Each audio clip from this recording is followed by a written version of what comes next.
Great. Hello and welcome to Healthy Waves, the live podcast where we deep dive into the variety of topics with the experts who bring the knowledge and the insights to our discussions. So each episode promises engaging conversations and the invaluable advice and the latest perspectives on the mental and the physical health. So, whether you are here to learn, be inspired, or just enjoy thought provoking dialogue, you have come to the right place. So, let's make some healthy waves together. So, today we have a very special guest, Dana and Joseph. So, welcome both of you to Healthy Waves. Thank you. This is awesome. Yeah, it's good to be here with you. Can you hear me now? Exactly. Perfect. Loud and Here. clear. Yes. Exactly, lovely. And the timing is very, very great. We started and you just came in, so it's really, really great.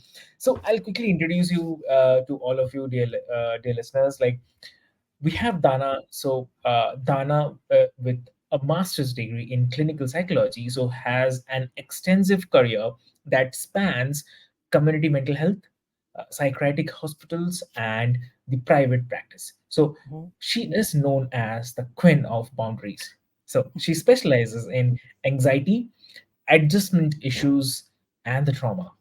So mhm, uh, she navigate and she brings her expertise and the humor to her podcast, which is Feelings and the Flame, where she helps listeners navigate the emotional challenges and live victorious lives. That's really, really great. And I'll also quickly introduce you to Joseph. So he is a powerhouse in, I would say, rapid business growth and the personal development.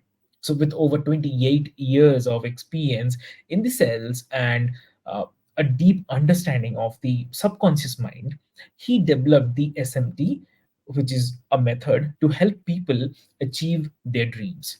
So recognized as a top business coach, his energy and the insights have transformed lives and the businesses across the country.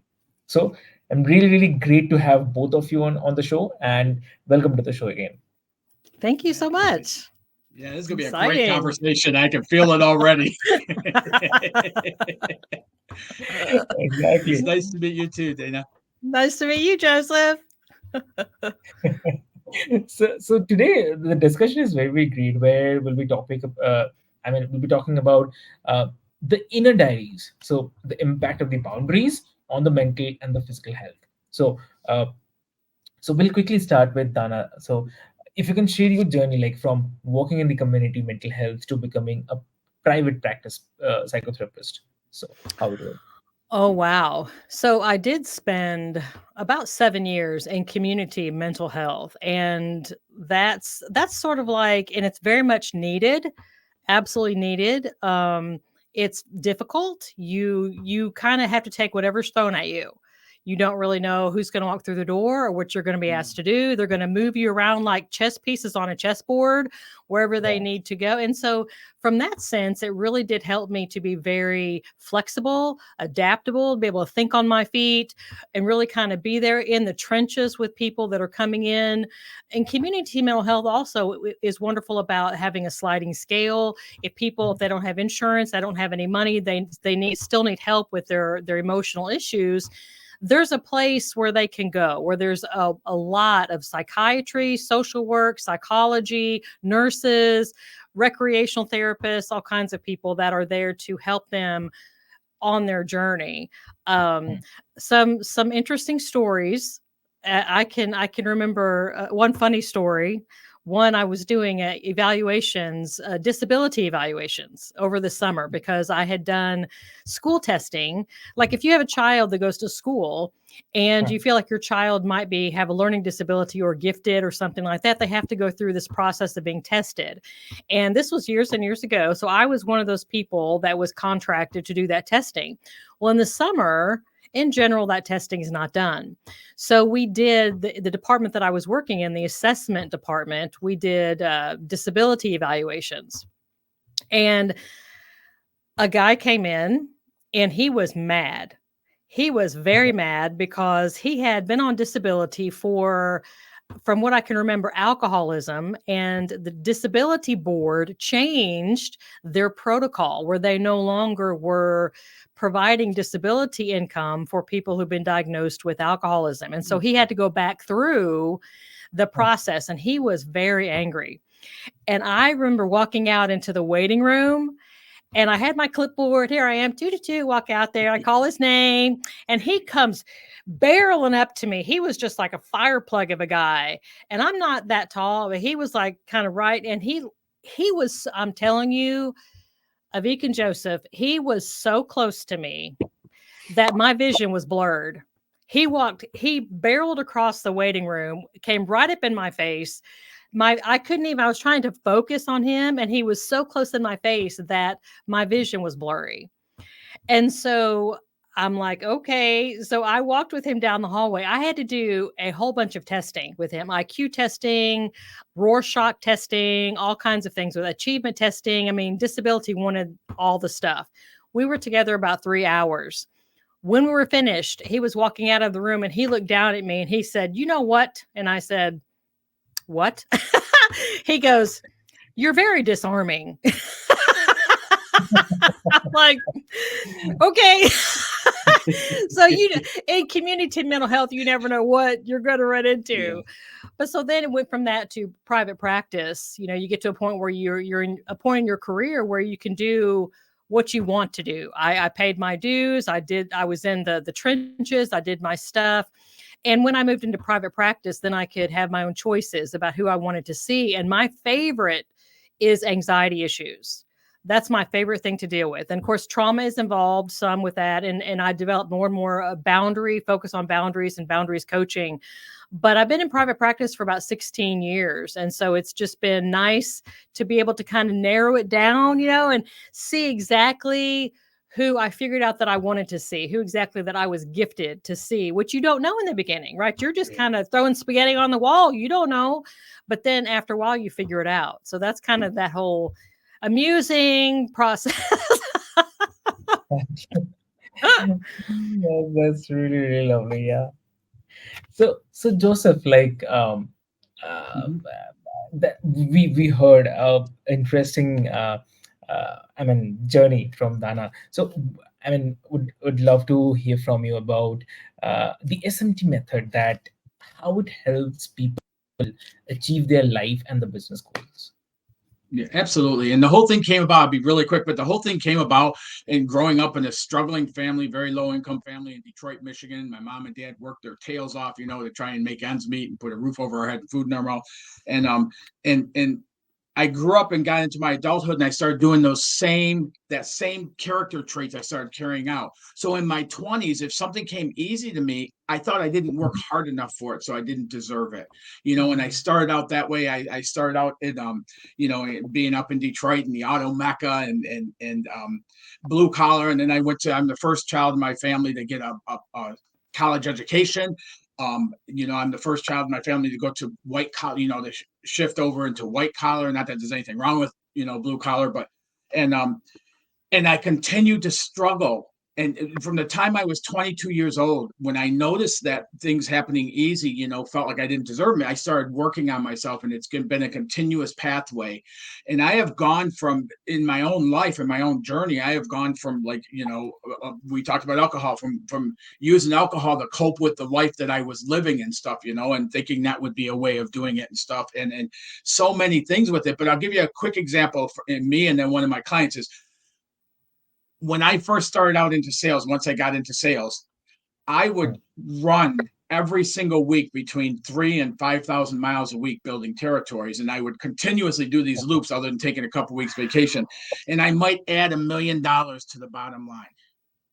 Once I started understanding the subconscious and what I call a motherboard, that conditioning that we receive from the time we're born all the way up through this conversation, we're still getting conditioning, and I started understanding how that conditioning is impacting, and it's all based on neuroscience, how that is impacting our actions that we Hmm. take or we don't take, because the subconscious within that is what triggers our brain waves to the actions we take or don't take.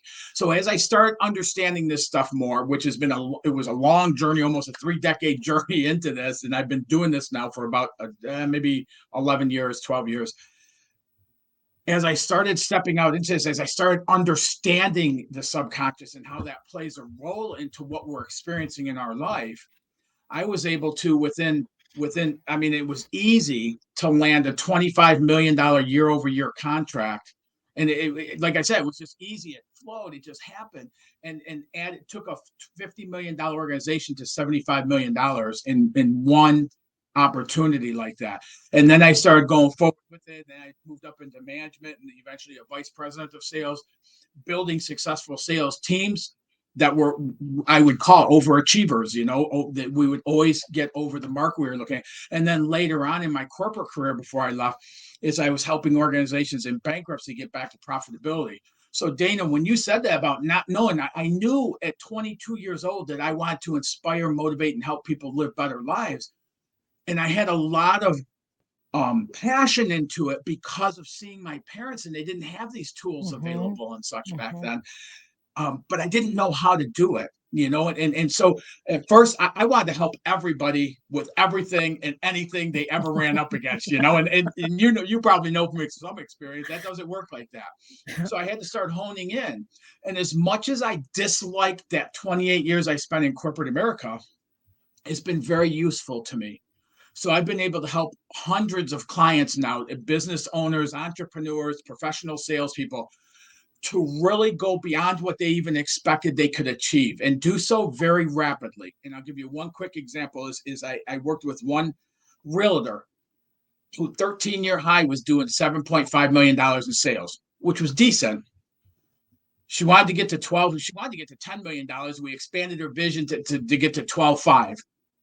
Within 12 calendar months, her business went from 7.5 and almost toppled over $23 million.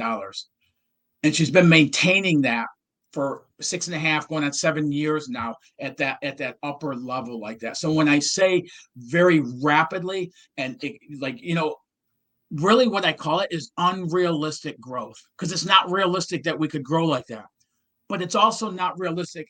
This kid born in Detroit, Michigan, in the family I was born in, would be able to have this impact, or that God would have worked through me with the SMT method to build that, to have the impact on people's lives that it has. That's awesome. Yeah. That's so impressive. I love I get to be a part of this. And when somebody has that breakthrough, man, it put me in tears. I just get so excited about it. It's amazing. Yeah. Yeah. Exactly. So, I mean, coming back to Dana, what according to you? I mean, how do these unhealthy boundaries contribute to the common emotional issues like the frustration, anger, anxiety, all those things?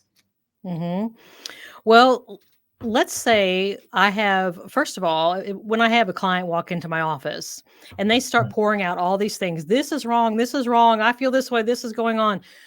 Step one is we've got to figure out how much of all of this belongs to them and how much of all of this actually belongs to somebody else. Because what happens is people get it mixed up rather than owning what belongs to them. And because that's the good stuff, that's what you get to change, what belongs to us. But rather than owning that, because they get stuck in guilt and shame, and we'll talk about that in a minute. But rather than owning their own stuff, they spend too much time in the other person's, what I'll call the other person's yard. So if you think about, I like visualization. So if you think about your yard, like a typical suburban neighborhood with a fence line in between it, let's just stop for a moment and say, if you've ever seen someone, or if you've ever been out there mowing your yard, and let's say there's no fence line, have you ever noticed that the person mowing knows exactly where to stop? I mean, to the inch, right? And so the question is, why don't they mow? Let's say their neighbor's yard, the grass is long. Why don't they just go on over there and mow it? It's not their yard. Unless their neighbor has asked them to mow it, they're not going to go and mow their neighbor's yard because it doesn't belong to them. So keep that in mind in that visual of yards. Now we're going to drop a fence down in the middle of it between the 2 yards. So in your yard are your thoughts, feelings, and actions. Okay. In your neighbor's yard is his or her thoughts, feelings, and actions. So what happens is people go out and they're ignoring what's in their own yard, and they're spending way too much time all traipsing around in their neighbor's yard, washing their neighbor's cars, raking their neighbor's leaves, painting their neighbor's houses to try to get their neighbors to like them, to try to please everybody. Meanwhile, their own yard is looking like they're losing at Jumanji. So I'm just saying, they've got to, so they have to get that straight. And what you see lots of times are, like I said, the people pleasing. Because people cannot, they're so focused on, they're terrified. They're going to say something or do something, and somebody's going to get mad at them. Somebody's going to be upset with them, and they can't deal with it. And so they wrap themselves in a big pretzel, pushing down things that really need to be said, right? Because they're terrified that the other person is going to respond with anger or some strong emotion like that. And so I help my clients to figure out, how do you own your own stuff, and how do you get not get so wrapped up in, because somebody they might get mad at you. Yeah, they might. Well, what if they don't like me? Okay, they might not. And we've got to lean in. We've got to face these things and see, this is what happens. And not only personally, but see, I've had clients that are CEOs, that are doctors, surgeons, lawyers, businessmen, businesswomen, nurse practitioners, teachers, it goes on and on. This plays a part in the work scenario, because imagine someone being at work and they need to have what's called the hard conversation, right? But they're calling it hard because of how they anticipate the other person is going to respond. So rather than having the hard conversation, which they're calling hard, they just shove it down. But it does not go away. It does not go away. It sits in there and creates pressure. And so I teach people how to reframe and to use, Joseph, you were talking about the neuro, how it's all kind of going on. I like to think about the neuroplasticity, because our neurons and our neural pathways, and this, Avik, from being a psychologist, the neural pathways, it can be the neuroplasticity. We can change it around. Yeah. That's what I help my clients do, to change around their expectations and what they're expecting from other people, and their ability to know what to do in response to these situations at work and at home. True. Very is. So, okay. Also this thing coming to my mind. Also, one thing, like, we often hear this. What to say? Like the boundaries, like the concept of boundaries. So, why is it very, very important for the mental health, the concept of boundaries? Well, okay. Imagine if somebody is not owning their own thoughts and feelings. Let me give you an example. We talked about hard conversations earlier, right? So let's say we have this thought about somebody. Let's say we overheard somebody talking about us or talking about a topic, and it really, really bothered us, right? But we don't want to bring it up because we feel like if we do, it's going to be awkward. It's going to be hard and weird. We don't want to say it. So we fling it out. Somehow there is fear inside us, like, what will happen? Yes, right. So because of that, we don't want to talk about it. So we fling it out. Well, I call these actually boomerang issues, because they don't stay gone. Guess what happens? They boomerang back to us in the form of intrusive thoughts. And so you walk out into your yard, okay, and there's a boomerang lying there. It's our responsibility to pick it up, walk across our yard, engage our neighbor in a respectful conversation, to say, hey, yesterday I heard you saying this, or you said this, and it really bothered me. Can we talk about it for a moment? And see, that can be a beautiful, healthy, healing, strong conversation, and both people can be better for it. But let's say that someone ignores those boomerangs. Mm. They push him down, they push him down, they push him down. They act like they're not there, but they are. They walk out into their yard. There's 25 boomerangs laying out there. You know what they're going to do? One more boomerang's going to happen. Okay. The straw that broke the camel's back, so to say. They're going to load up all of those boomerangs into a Gatling gun, and they're going to go shoot their neighbor. Boom, boom, boom, boom, boom, boom, with 25 boomerangs all at once. I don't know if you've ever been on the other side of that, but I have. And that is not pleasant. And so mental health, it's like knowing how to address these issues with our coworker, with our managers, with directs, with our friends, with our family, so that we can be healthy. We're not responsible for them, but we are responsible for what's going on in our own mind. So that's one example of how boundaries impacts mental health.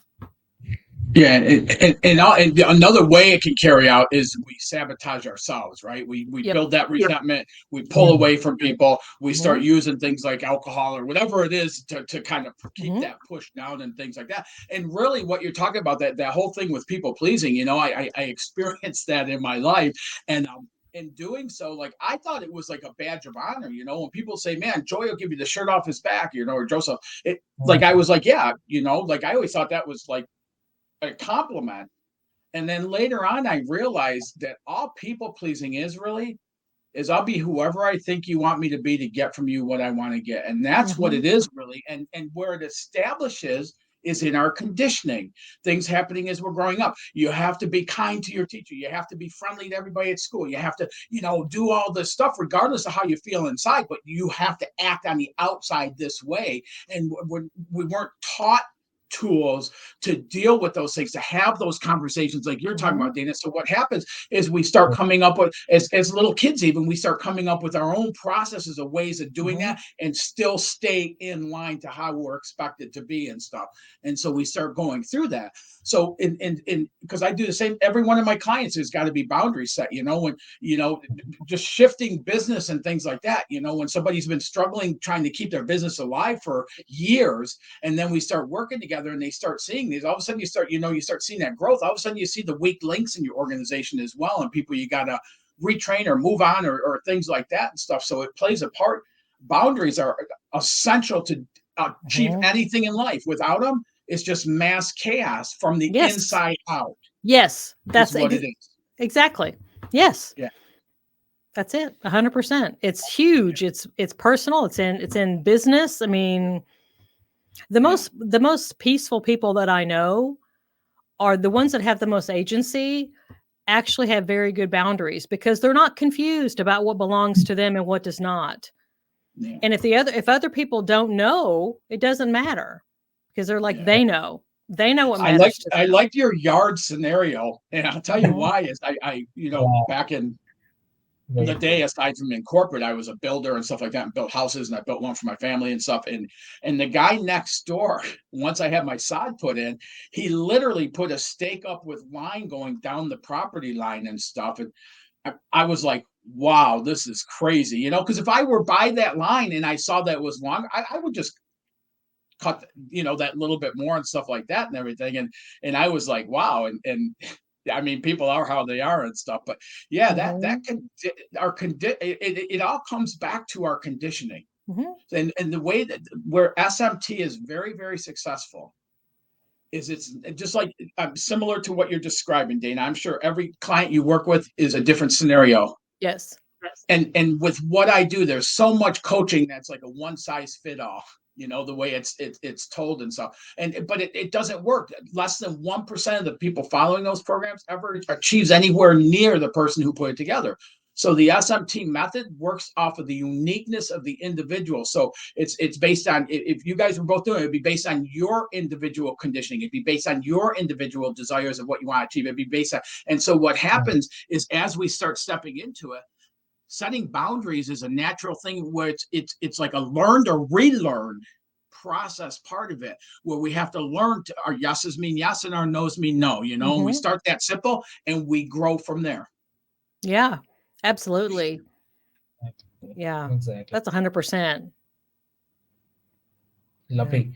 Great. So when you're talking about SMT, Joseph, so also one word is very much visible in my mind, like which is subconscious mind. So, uh, I mean, if you can also share, like, how does this reprogramming the subconscious mind actually contribute to the overall physical and the mental well-being? Yeah, so we have, and SMT stands for subconscious mindset training. So we all Hmm. know we have our conscious mind. It's what we focus on, what we read, who we talk to, what we take in, things like that, and all of that. And even that voice in our head that we hear that creates so many flipping arguments for us in our life. It's Yeah. coming from that subconscious conditioning. But in our conscious mind, we know what we want. When I sit down and talk to people on when I'm onboarding them into a program, people know what they want, or at least close to what they want. But what they're used to doing is reducing that to a mediocre level because they don't believe this is possible. So that's where all the plan A, plan Bs, and things like that come in. And so we know what we want in our conscious mind. But then we Okay. wonder, why am I not taking the actions to lead to that? They'll take actions Mhm. over and over and over that keep them limited from what they want to achieve. And all of that comes from that subconscious conditioning. Mhm. All of that, whether it's fear, whether, our programming, I'm sorry, our programming in our subconscious, it's based on our patterns, our paradigms, our habits, it's based on our experiences, but it's even based on experiences that we never even experienced, but somebody told us about it.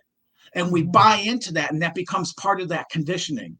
So the first thing we have to do is start bumping up against that conditioning causing limitation, which SMT does through what I dynamic vision road mapping right out of the gate. And as we start bumping into that, then we can shift that and open it up with new beliefs in place of it that can start getting different results. Does that That's make sense? awesome. That sounds amazing. And And, that's and really kind of that neuroplasticity that we were talking about earlier. It's like helping them to form new pathways that open their mind up to this something different is possible. Well, you're right. And it might not be new pathways, but it's shifting the way the pathways are operating. So instead of coming from a point of what we don't want, but what we're used to, right? The comfort zone, the big Mhm. comfort zone word, right? We get in that comfort zone and we're living in there based on all of our conditioning. And to get to what we want, we have to get outside of that comfort zone. Mhm. So as we Mhm. do that and we start taking those actions and people start seeing things open up, it's not a drudgery pathway. It's excitement because once somebody, even the vision, when I talked about that realtor at $10 million and helping them stretch that to 12.5, it didn't matter if I stretched it by $10, just getting them to expand that possibility of it and then build the excitement around that.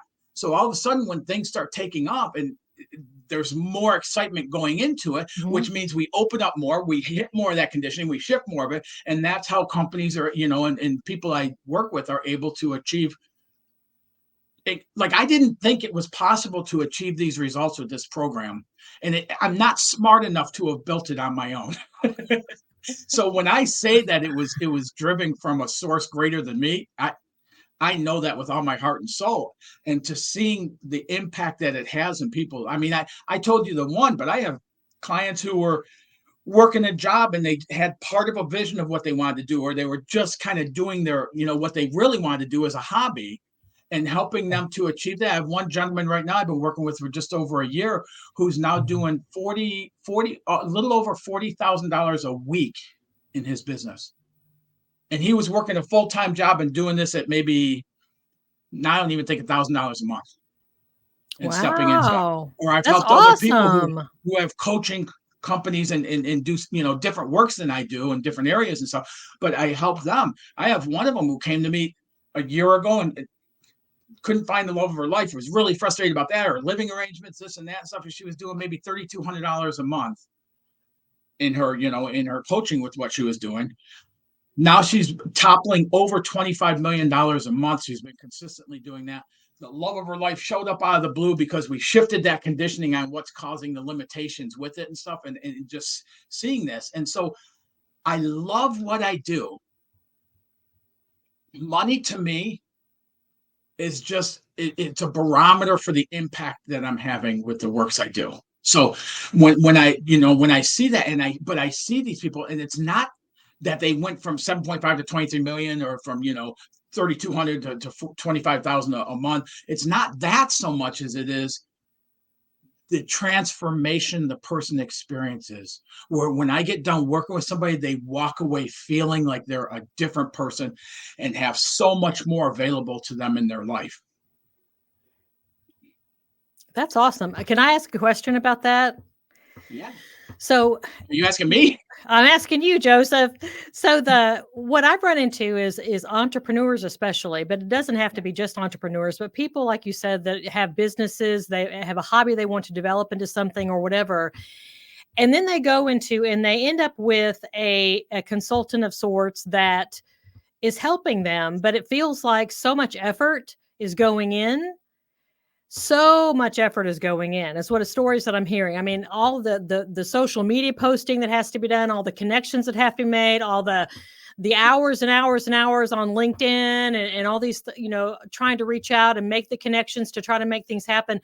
What they're telling me is that they feel like there's so much incredible effort going into it, and they feel like they're going to have to wait too long for ROI. They feel like the ROI is too low, and they're going to have to, and they keep getting told these stories by their consultants, that, okay, well, it's eventually, you just have to hang in there. It's eventually going to happen. So what do you, because they don't know, and they're saying they're frustrated. They're doing everything they can do, and they don't know the backstory. They don't know the answer.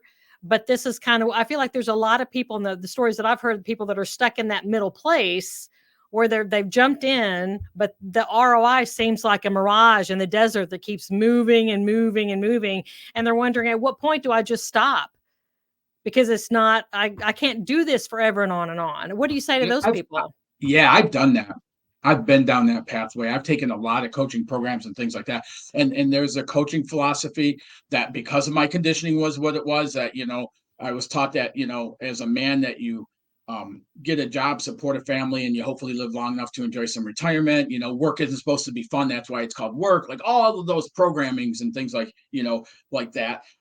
And so I bought into it. When I started looking for help, I started going to those things, and I walked away program after program after program going, I must not want it bad enough, because I'm tired. Like, I'm trading off my life. I had one son out of 5 pregnancies and stuff. So, like, when I say I adore my son, I really mean that. And on his first birthday, I wasn't there because I was out building sales territories in my late 20s, because I thought that's what I was supposed to do as a man. And it crushed me then. It crushes me now as I'm telling you this, and I'll never get that day back. And so we do this, and we're taught, if you want something, you got to take massive actions, and you got to take exhaustive efforts, and you got to be willing to trade off your life to get what you want and everything else. And I would, if that were required, I wouldn't be here talking to you guys right now, because I got so burned out from living that life. And that's part of the thing that led to using alcohol and things like that, trying to be okay living life that way, to go after my goals.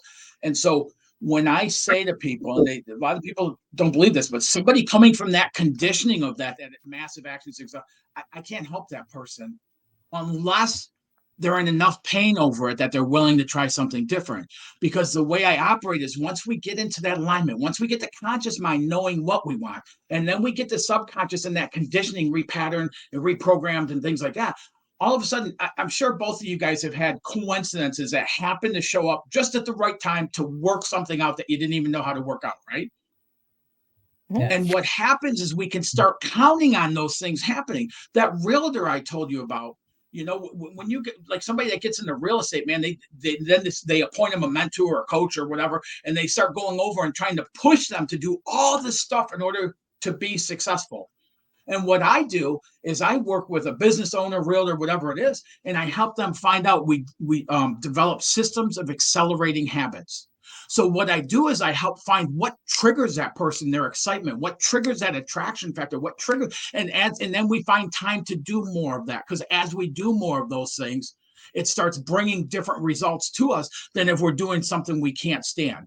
Not that we don't have to do things we don't like. Like for me, my taxes, I have a story about, every year going through 3 different drawers in my glove box and everything else and pulling all the receipts and putting them together. But I finally shifted that a couple of years ago to when I sit down to do it now, I focus on hitting the send button when I send everything to the accountant. And the whole time I'm going through the receipts and organizing and everything else, I'm focused on that end point. And when I do that, it happens quicker. It's less painful for me to go through. And it's actually led to me putting a little bit of order in how I take care of my receipts throughout the year and stuff, And so a good example of that is if you take somebody on social media and you can tell they're doing a live and you can tell they don't want to be there. Have you seen those videos? Yeah. Don't you just feel bad for that person? I won't watch it that long because of how I feel. I'm like, oh my God. Okay. That's not something that's in that person's wheelhouse. So they shouldn't be doing it and pushing themselves to do it. You ever see somebody who, when you put the camera on them, they're lit up, they're at home? Mm-hmm. And those people you watch longer, don't you? Yep. So that's something when we talk about developing systems of accelerating habits, that's an accelerating habit for that person because they'll be there and they'll literally attract people, opportunities to them by doing so. The person who can't stand who's pushing themselves, all they're doing is pushing opportunities and people away. So I help them find what is that for you that Mm-hmm. lights you up, and then we spend more time doing it. Joseph, that reminds me a lot of, I was telling a friend of mine the other day that for me, boundaries training it's like, imagine that we're all on a game board, right? And we're wandering around on this game board, but we don't know what we're doing. We don't know how to get points. We don't know how to win. But we can't get off the game board, right? We're just wandering around, trying to just figure out what's going on, and we don't know. To me, boundaries training is like kind of like what you're mentioning. It's like handing somebody, here's the rule book. Here's how you do it. And then they open up the rule book and then they're looking at their game board going, oh, so this is how you do it. So this is how you get points. So this is how you win this game. All right, I got it now. Then they're excited because then they know how to play the game. They're not confused anymore. They're not angry anymore. They're not scared anymore because they understand how it works. For me, training boundaries is like handing somebody that rule book and seeing that when they start putting it in motion and then they come back in for the next session, they're like, oh my gosh. And it's just like, what? It's like the clouds part and the sun shines down. It's just that moment you're just like, yes, it's just amazing. Yeah. And the same thing happens like when I start working with somebody new, whether they're new in business or whether they've had a business and they're struggling for the growth they want or things, whatever it is helping them develop that dynamic vision is the boundary. Now they have a clear boundary that they can put on, they get excited about, they can, look forward to, they can like all of that stuff there rather than just going based on the good, better, best type of thing or all the goals, which, a goal is you either achieve it or you don't. A vision is you're working towards that. Yeah. So there's a difference, but absolutely. I mean, boundaries, like we said, like you said earlier, it's essential to everything flows from that. Total game changer. Game changer from like surgeons down to librarian, sanitation engineer, and everybody. It's a game changer. I would say for anybody breathing. Yes. Yeah. Boundaries are necessary. Whatever landscape you're on, whether it's with your relationship with your spouse, your relationship with your children, whether it's your relationship with your boss, your coworkers, your directs, your managers, whoever it is, when you know how boundaries work and you know the rules, it's like it's a totally different life. You're calm, you know what to do, you can be assertive, you're respectful. I mean, you have more confidence. You mentioned that earlier. It's huge. Yeah. And it's funny because you said, what I do, it goes across the entire life of the person. It's not just we're building your business, but your marriage stinks or your, kids can't stand you. It works it works in every area of our life, every facet of our life, or facet of our life there it works in. It's not just pinpoint here and then these are still. And I have evidence of those things too, where somebody came to me for business coaching because their team wasn't producing, and I found out a couple weeks in they had 36-year marriage that they just coexisted. By the sixth week, he ended up being at one of the live events before COVID that I did, and he did a testimonial, and he talked about how he and his wife were like newlyweds again, Oh, snuggled up on the couch with wow. popcorn, watching movies, things like that. So, and I said to him in there too, Dana, I said, okay, so we know what you've done. You've worked with me. What's your wife done? And he said, she hasn't done nothing. And he was kind of kidding, but when we change, everything in our world has to shift as well. Mm-hmm. And boundaries are essential in that, boundaries in our business, heck, even boundaries like going from that massive actions to making a family a priority again, to spending time with our kids, to being a parent in their life and being a spouse, and a friend and exercise and all that stuff. It requires boundaries to have a balanced life. Well, and we're the ones that get to decide how to do that. The other people aren't the ones that are deciding that for us. That's what boundaries provides, is that we're evaluating the scenario and we're going to say, okay, based on what's going on here, this is what I choose to do. And so we can understand what someone else might expect from us, and we can take that under consideration. And then we're going to decide, I'm either going to do what they expect or I'm going to make another choice. But either way, that's my choice to make. And they're either going to like it or they're not going to like it. Either way, those feelings are in their yard. Well, and to some degree with that, Dana, I agree with you, but to some degree, people are unconsciously, they don't have that choice because their conditioning leads them a certain way. And we're so used to following the conditioning because we might not like it, but it's comfortable. That's why it's a comfort zone, And so they're doing things without even really thinking about it. Yeah. One of my favorite quotes is Wallace Wattles. If you are not consciously choosing to be rich, excellent, and healthy, then you're unconsciously choosing to be poor, mediocre, and unhealthy. And that right there, it's that shift, that subconscious conditioning. We're not even aware of some of the things we're doing, and we can't be. You can't take a thinking mind, and a thinking mind would not go to a job day after day, week after week, month, year, decade after decade, doing something you can't stand doing. A thinking mind would not do that. But when we're coming from that comfort zone place and we're just following the habits and the patterns and things like, I had one client of mine when we started working together 2 weeks in, he goes, I don't have any patterns or paradigms at all. And just off the cuff of my head, I go, okay, here's what I want you to do tomorrow. When you shower, I want you to lather your hair 12 times and then rinse and be done. I don't even know where that came from. He called me back the next day and he MF'd me. And he goes, I couldn't do it. He goes, I got to 12 and I stopped and I was like, I can't. And I go, that right there is a pattern. We have these patterns we're not even aware of that we live through day after day after day, and they're causing limitations in our life. And unless we do something about them, things unattended only get worse over time. They never get better. So either we do something about them or it's going to pull more and more of what we want away from us to continue following that comfort zone of those patterns. Well, and listening to you makes me think of the pain threshold, that until we are willing to do the work of change, the pain of staying the same has to be worse than the pain of change. And I see, Joseph, you and me and people like us are out there. Our job is to help people be aware, to open their eyes so they become aware of their pain. Sorry. Yes, absolutely. Yes. Because they're walking around in pain, but they don't even know it.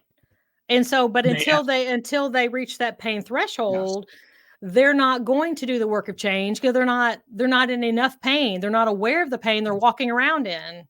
And what does our conditioning tell us to do, Dana? Our conditioning will tell us to blame the state of the economy, to blame competition, to blame whoever's president, to blame this, to blame that, to blame all these things where we become the victim of it. We have no potential for any growth that way. No. And one of the examples I help people to understand that with is it's never those things. That's never, ever, ever our problem. That's why you can take like that realtor that I did that with. It wasn't during a boom that they grew. It was in a time when there was, problems in real estate and everything else. And so I've seen companies in down economies have their greatest growth they've ever experienced.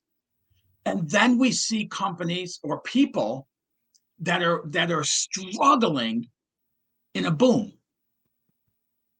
So it's never the economy, it's never the outside situations or circumstances. Well, no, We're just taught to blame those so we can be the victim then. but that you're describing boundaries there, because all those things, all the economy, all these, that's on the other side of the fence. Oh, yeah. We have no control over any of those things. We can't change any of those things. If we want to actually have any agency in our own life, we have to identify those things that we can control. Yeah. We can't control the economy. We can't control who's in presidency. We can vote, but I mean, still, I mean, there's to sit here and say, well, so and so and so, I'm just a victim. Well, then you're choosing to be impotent. Yes. That's what you're choosing to do. And Eric, this is your doing right here. Like this 15-hour conversation we're involved with right now is because you brought up boundaries.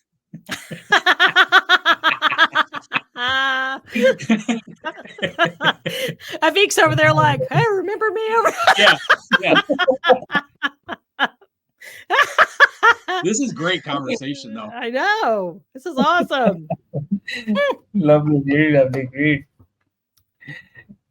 So definitely, it's the discussion will definitely go on, and definitely, I do not want to went into, but if one advice you have to give to the listeners or someone who is listening to this episode, so regarding the what to say, like establishing and maintaining that boundary, that healthy boundary, what will be done? Okay, so here's one, realizing that when you set a boundary, it's not uncommon that someone is not going to like it, especially if you are in a people-pleasing behavior pattern with others. So when someone does not like your boundary and they come back and they insult you, they judge you, they try to shame you, whatever they're going to do, let them. It has nothing to do with who you are. Other people have a right to their opinion. They can see you any kind of way. Is that comfortable? No. But a lot of things in life aren't comfortable. It is a point of agency. It is a point of control and power and resiliency and grit to be able to let other people have whatever opinion that they want. They say, well, I think you're so unkind. Let me tell you something. I've been doing this a long time. I've got a long story of my own, but I've been called hateful. I've been called rude. I've been called unforgiving. I've been called a bitch. I've been called all kinds of stuff. At the end of the day, we have to decide. You know, I had to decide, am I those things? And I had to sit with that. Am I those things?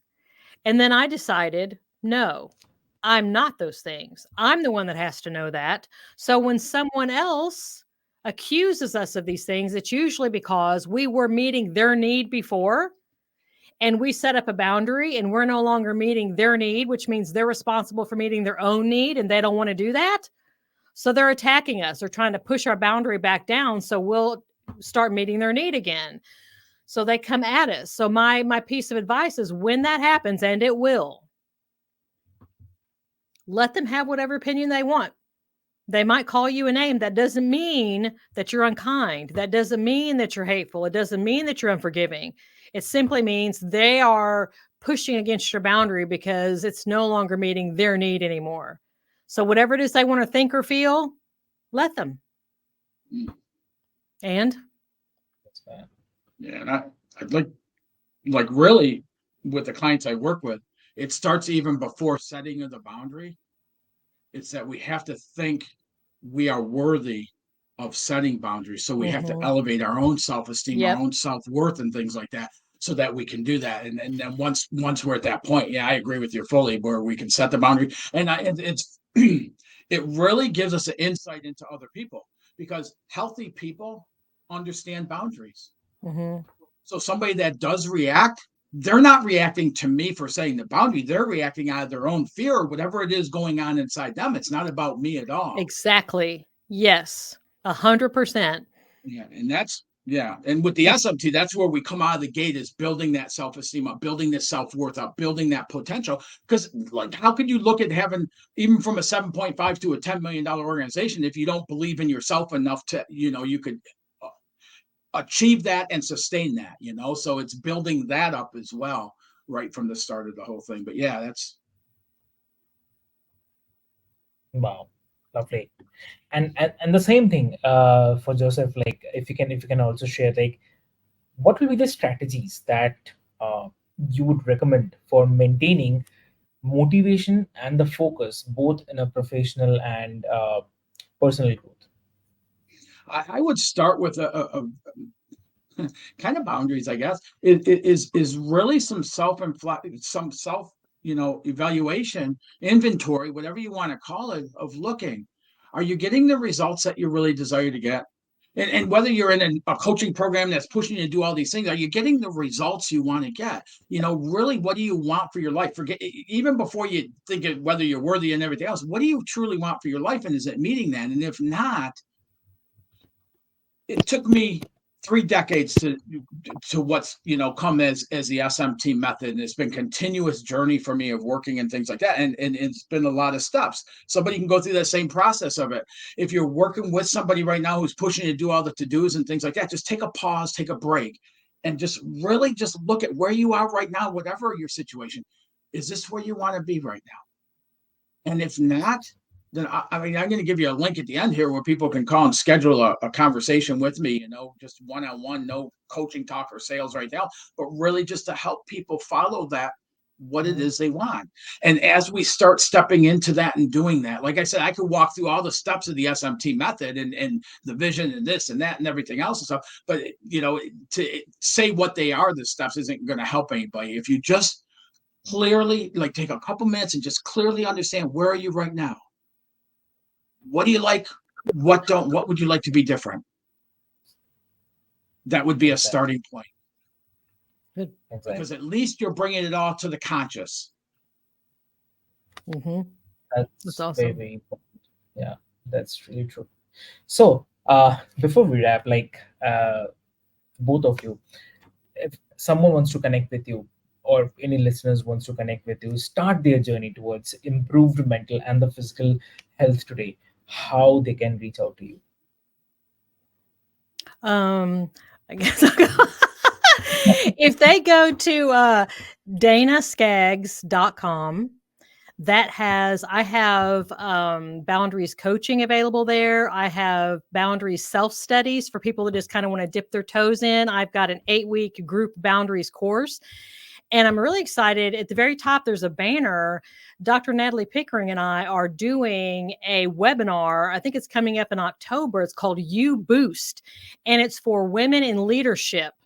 And she is an Enneagram expert, and she's covering the Oh, confidence part of it, and I'm covering the boundaries part of it. So it's like a double. We're coming in together talking about the confidence and the boundaries, and focusing on women in leadership, women in corporate America that really want to be able to be stronger and more resilient and be better in that space. And so they can sign up now. They can save their seats now. It's going to be super fun and exciting, but they can go ahead and, because we only have a limited number of spaces on that, so people can go ahead and sign up and have that ready. That's going to be totally free. We're just going to offer that, and it's just going to be just a fun time. wow. And That's Joseph, awesome. Yeah, Dana, do you mind if I sign up for that? Yeah, go ahead. Okay, Yeah. you said yeah, like you do mind. I'm just No, checking your no. boundaries here.